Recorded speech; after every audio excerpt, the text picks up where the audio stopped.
El maniqueísmo. Estudio introductorio. Fernando Bermejo Rubio. La praxis moral. 58. Ética, ontología y soteriología. La adhesión sin reservas a la doctrina de la existencia de los dos principios y los tres tiempos y del prólogo en el cielo que explica la realidad presente es ciertamente un requisito indispensable para obtener la salvación, pero es solo el comienzo. En el maniqueísmo, la adquisición de la gnosis es una condición necesaria, pero no suficiente. La aceptación del mensaje proclamado por Maní exige al sujeto no solo la anuencia a una serie de verdades teóricas, sino también un cambio radical en su actitud y su conducta, en sus acciones y sus omisiones, gracias a las cuales se edifica progresivamente el cuerpo del hombre nuevo. Por una parte, el maniqueo refleja en su acción el hecho de que posee, y de que es consciente de que posee, una naturaleza extraña al mundo.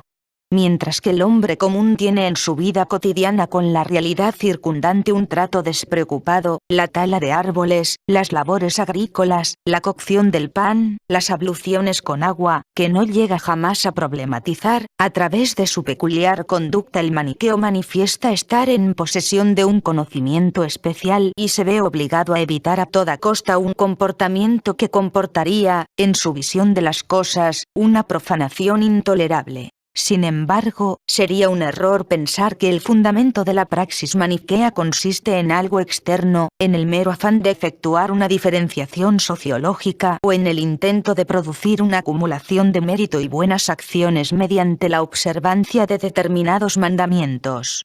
De lo que se trata es de una observación consecuente de lo que podrían llamarse las reglas de solidaridad que gobiernan las substancias. La praxis maniquea tiene un irrenunciable fundamento ontológico, en la medida en que mediante ella se trata de favorecer el fin del estado de mezcla, de obtener la salvación de la luz y la derrota definitiva de la tiniebla.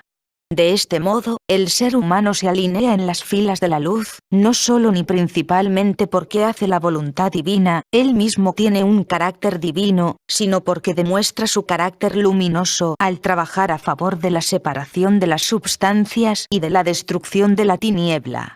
Este hincapié del maniqueísmo en la importancia de una praxis especial, no ya como expresión del ser salvado, sino como medio soteriológico, es uno de los rasgos que parece distinguirlo de muchas corrientes etiquetadas como gnósticas.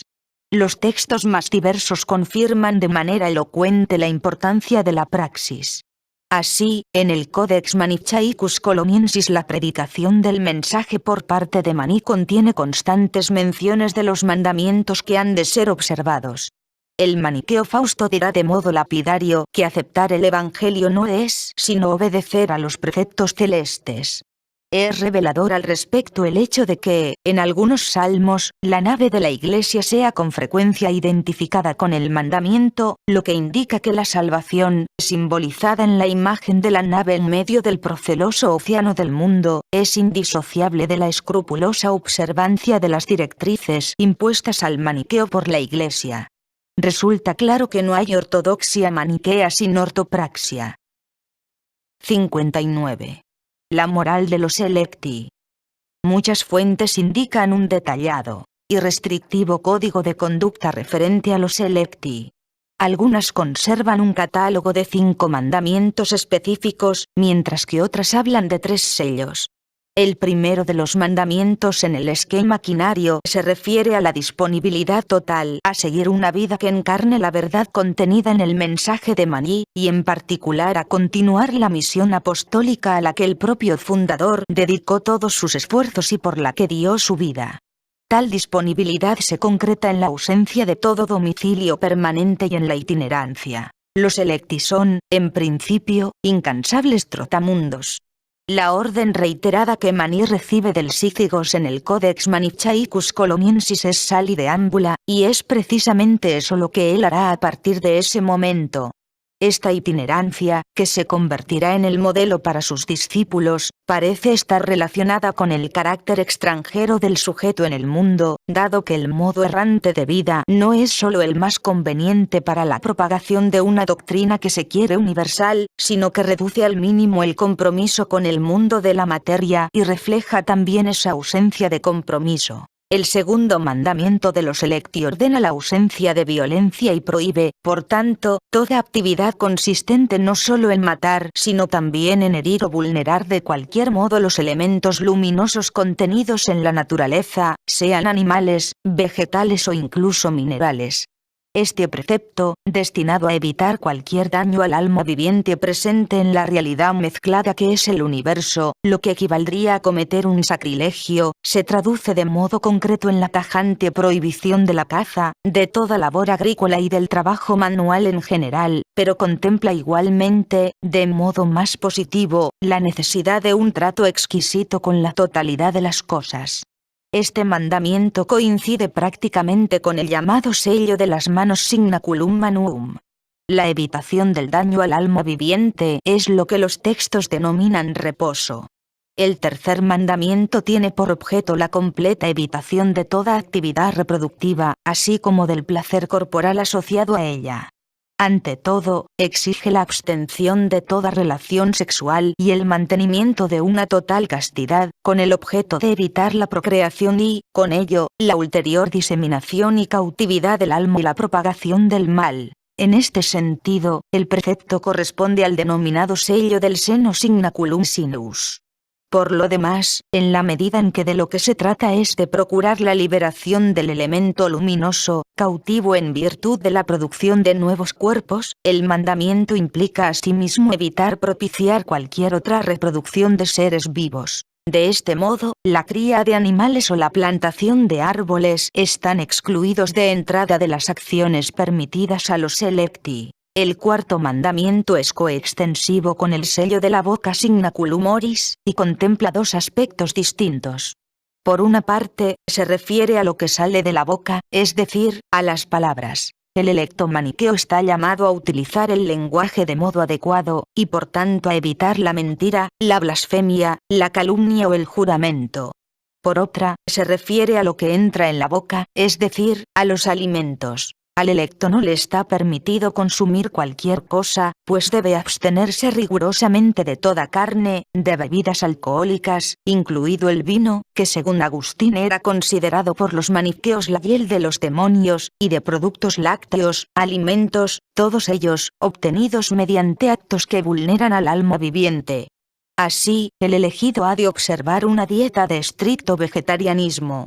Además, la ingestión era ulteriormente regulada por diversos períodos de ayuno, un ejercicio de mortificación que valió a los Selecti maniqueos tanta admiración como escarnio, y que hizo que fueran renombrados por su delgadez y palidez de su aspecto. El quinto mandamiento consiste en la exigencia de una vida de estricta pobreza, hasta el punto de que el electo parece haber podido aceptar cada vez únicamente el alimento para una sola jornada, no debiendo acumular lo sobrante. Asimismo, las restricciones afectaban a su indumentaria, que debía ser una larga túnica de tela sencilla y sin ornamentos, preferentemente blanca, aunque es probable que a menudo las necesidades de la enculturación o de la precaución en situaciones de persecución indujera a modificar esta preferencia. El propio maní será presentado como modelo del electo, cuando rechaza de modo tajante los tesoros con que se le quiere cautivar, así como el oro y la plata que le son ofrecidos por un agradecido benefactor. De este modo, el electo obtiene el estado de perfección mediante la pobreza que el Jesús evangélico exige a sus seguidores, y logra la libertad necesaria no solo para predicar el mensaje de maní en el mundo, sino también para desprenderse de toda dependencia respecto a este. Es obvio que muchos de los mandamientos de los Selecti, no violencia, encratismo, vegetarianismo, pobreza, se encuentran en otras tradiciones morales y religiosas. Sin embargo, en el maniqueísmo adquieren un significado específico, que viene dictado por la particular cosmovisión de esta religión y por un modo concreto de concebir la naturaleza de la realidad y la acción soteriológica.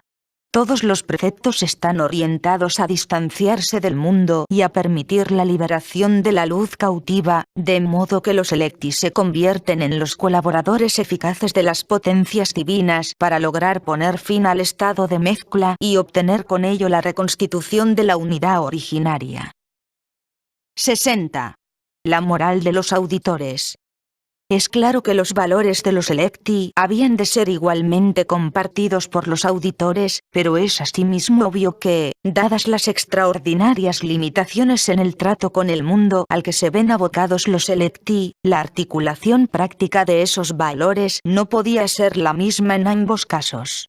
Así, era tolerado que los auditores se casaran y mantuvieran relaciones sexuales, pero éstas nunca fueron fomentadas, y el ideal debió de ser que careciesen de resultado reproductivo. De hecho, a los auditores parece habérseles aconsejado abstenerse de mantener relaciones durante el período más fértil de la mujer, como medida contraceptiva. Hay 5 reglas que los auditores tienen que cumplir, y que detallamos a continuación. La primera regla es seguir 10 mandamientos. En la lista proporcionada por An-Nadim, los 10 preceptos consisten en 1. Renunciar a la idolatría y considerar de carácter divino únicamente al Padre de la grandeza y al reino de la luz. 2. Pureza de la boca, lo que supone evitar la mentira, la blasfemia, la calumnia o el perjurio. 3. Abstención de vino y demás bebidas alcohólicas. 4. Respeto hacia los electi. 5. Prohibición de adulterio y poligamia, así como de mantener relaciones sexuales con el cónyuge durante los días de ayuno. 6. Evitar la avaricia. 7. Evitación del trato con falsos profetas y renegados. 8. Abstención de herir o matar a humanos o animales. Los auditores pueden comer carne, pero no matar ellos mismos animales. 9. Abstención de robo. 10. Prohibición de realizar prácticas mágicas de cualquier tipo. Es posible, sin embargo, que algunos contenidos de estos mandamientos hayan variado localmente. Merece observarse que el imperativo genérico de abstenerse de vulnerar el alma viviente explica el hecho de que las fuentes representen con relativa frecuencia auditores maniqueos ocupándose de labores inofensivas para el alma viviente como es el comercio. La segunda regla es la práctica de la oración, a la que Mani parece haber dedicado alguna de sus obras. El laico debe realizar 4 plegarias, en diversos momentos del día, mientras que los electi debían recitar 7 plegarias diarias. Durante el día, las oraciones se hacían en dirección al sol, de noche, en dirección a la luna, y, cuando los astros no fueran visibles, mirando hacia el norte. Esto no significa en modo alguno que los maniqueos adorasen el sol y la luna, sino solo que los utilizaban como qibla o punto de orientación para la oración, en la medida en que eran considerados vehículos de la liberación usados por las potencias divinas para hacer ascender las partículas luminosas. La tercera regla es la limosna o donación piadosa. El auditor maniqueo debía dar a la Iglesia el diezmo o la séptima parte de sus bienes, contribuyendo así a sostener la actividad salvífica realizada por aquella. Aunque podía manifestarse de modos diversos, como en ayuda a correligionarios en apuros económicos o en el pago de los gastos de construcción de monasterios allí donde existieron, la forma más habitual y característica de esta contribución es la entrega directa a los electi de lo que necesitaban, como vestiduras o calzado, y en particular de su alimentación diaria. La importancia esencial de esta última expresión de la sinergia entre auditores y electi hace que sea conveniente describirla más bien como una donación piadosa. La cuarta regla es el ayuno. Los auditores debían ayunar una vez por semana, cada domingo. Ello implicaba la abstención de alimento, de relaciones sexuales y de trabajo, lo cual temporalmente equiparaba a auditores y electi, en la medida en que ese día no se distinguían por su comportamiento. Así, el ayuno se convertía en una expresión de la profunda unión de toda la Iglesia maniquea. Como ocurre con otros mandamientos, el cumplimiento del ayuno y de sus modalidades debió de sufrir no pocas variaciones según las épocas y los lugares. De hecho, existió igualmente un ayuno anual de un mes de duración, que precedía a la celebración de la festividad del Ma, pero este mes de ayuno parece, no obstante, haber sido introducido tardíamente, quizás en el siglo VIII. La quinta regla consiste en la confesión de los pecados. Al igual que ocurría con el ayuno, había una confesión semanal y una más solemne cada año. La práctica semanal tenía lugar el lunes. Los auditores se confesaban individualmente ante los electi, mientras que estos lo hacían entre sí, el mismo día. La confesión anual solemne tenía un carácter colectivo y se producía al final del mes de ayuno, durante la celebración del Umrah. En esta suerte de Yom Kippur maniqueo, los pecados cometidos eran perdonados en una gran ceremonia de renovación. 61. El ideal de la no violencia. Tanto el código de conducta de los auditores como, de manera mucho más restrictiva, el de los electi contempla como un precepto central la abstención de todo daño a los seres vivientes. Sí, tal como indican algunas fuentes, in illo tempore el reino de la luz no pudo defenderse con violencia ni siquiera cuando fue atacado por la tiniebla. Los seres humanos han de evitar por todos los medios usar de cualquier tipo de violencia en un universo donde se encuentra también la luz. La presencia de partículas de luz en este universo en estado de mezcla, el alma viviente o Jesus Patibilis, implica que la participación activa en el mundo, efectuada normalmente en virtud del deseo y la ambición, incluso la más inocente en apariencia, la labor del campesino, infligirá un sacrílego sufrimiento. Así pues, debe evitarse por todos los medios cualquier irrupción destructiva en las conexiones de lo animado.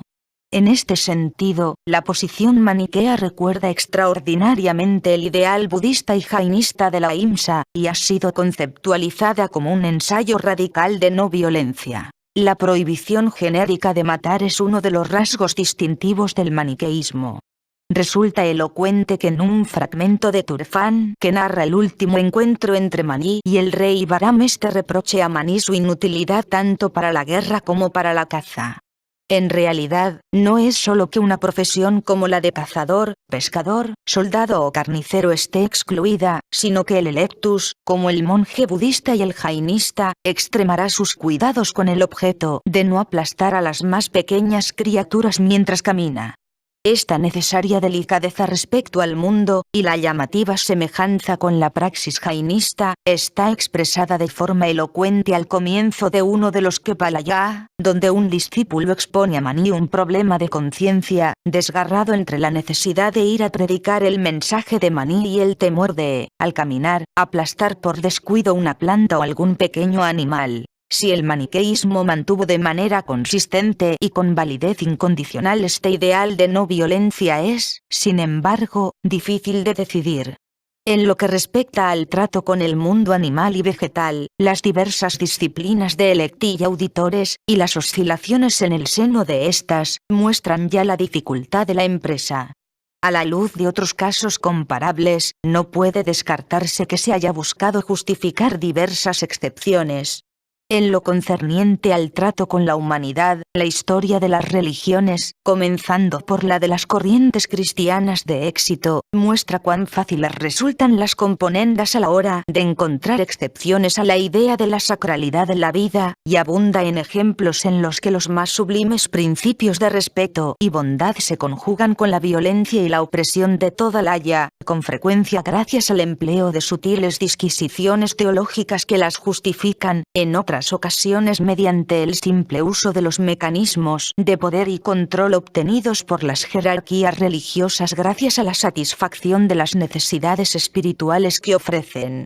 En el caso del propio Mani, resulta llamativo ya el hecho de que, según ciertas fuentes, acompañase al monarca Sasanidabur en alguna de sus campañas militares. En el caso de sus seguidores, quizás sea menester concluir que una religión que fue casi siempre perseguida apenas parece haber dispuesto de la oportunidad de poner a prueba su propia coherencia. 62. Los límites de la ascesis. A primera vista, podría pensarse que la severa ascesis a la que se someten los electi está encaminada a poner fin a su existencia en el estado de mezcla, con el objeto de poder lograr así el inmediato retorno a la patria originaria de la luz. La muerte por exhaustión sería así la meta deseada de su encratismo, en una práctica semejante a la endura de los cátaros o la sayekana brata de algunos jainistas, consistente en abstenerse de tomar alimento para producir de modo controlado y ritualmente prescrito la gradual evanescencia de la vida. Sin embargo, semejante conclusión sería errónea y representaría un flagrante malentendido con respecto al sentido de las prácticas de los electi. Ya la prohibición de matar descarta de entrada cualquier tipo de suicidio, el cual no es sino una forma particular de homicidio. El atentado contra la propia vida representaría un ataque flagrante y gravísimo contra el alma viviente. Si bien en los textos maniqueos conservados no se encuentra una prohibición expresa del suicidio, esta se deriva de la prohibición del homicidio y de la violencia contenida en el tercer sello o signaculum manuum. Esta observación bastaría para indicar los límites de la ascesis maniquea y para confirmar la información proporcionada por Alejandro de Licópolis, según la cual los maniqueos no han de provocar, suicidándose, una purificación artificial de los perjuicios que ha infligido la potencia la mezcla con la materia. En tal rechazo, los maniqueos se alinean con la tradición platónica. Hay asimismo otra razón de peso para que el suicidio haya sido radicalmente excluido del horizonte de la praxis maniquea, a saber, la consubstancialidad de la luz ínsita en el ser humano con la del resto del alma viviente diseminada en la naturaleza. Los electi, en efecto, no procuran únicamente su propia salvación, sino también la del resto del alma. La reacción al reconocimiento de la presencia del alma no consiste únicamente en un ideal negativo de abstención reflejado en los tria signacula, sino que posee también un aspecto positivo, consistente en el imperativo de efectuar una separación activa de la luz respecto a la tiniebla, que se produce mediante una precisa técnica ritual que se desenvuelve en el propio metabolismo de los electi. Ahora bien, para esto hay que estar vivo. La muerte impediría al electo seguir funcionando como liberador de la luz y, con ello, como colaborador de las potencias divinas. 63. Ausencia de compasión en el maniqueísmo. Dispuestos siempre a escarnecer a sus rivales religiosos, los heresiólogos cristianos acusaron a los maniqueos de comportamiento despiadado, en la medida en que evitaban compartir los alimentos con quienes no fuesen sus correligionarios. Agustín se reprocha así su paso por la religión que más tarde abandonó. También creí, miserable, que se debía tener más misericordia con los frutos de la tierra que con los hombres, para los que han sido creados. Porque si, estando hambriento alguno que no fuese maniqueo, me los hubiera pedido, me parecía que el dárselos era como condenar a muerte a aquel bocado. Tales observaciones ganaron a los maniqueos fama de hombres carentes de compasión. Los Capita VII, atribuidos a Zacarías de Mitilene, lo expresan con meridiana claridad. Anatematizo a los maniqueos, que introducen la inhumanidad y prohíben la compasión a los menesterosos.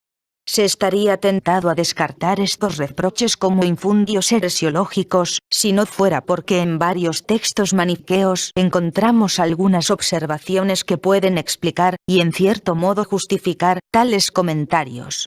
De hecho, el propio Shastuanith contiene una confesión en la que los auditores piden ser perdonados en el caso de haber dado la luz del Dios de 5 formas a una persona de mala acción o a un ser malvado, o de haber enviado la luz divina a un mal lugar. En el Codex Manichaicus Colomiensis, una hortaliza toma la palabra para quejarse ante el Bautista Sabeo por el hecho de que éste lleva productos hortícolas para ser consumidos por alguien externo a la comunidad y considerado pagano. Y aquella hortaliza lloró y le dijo: «¿No eres justo? ¿No eres puro?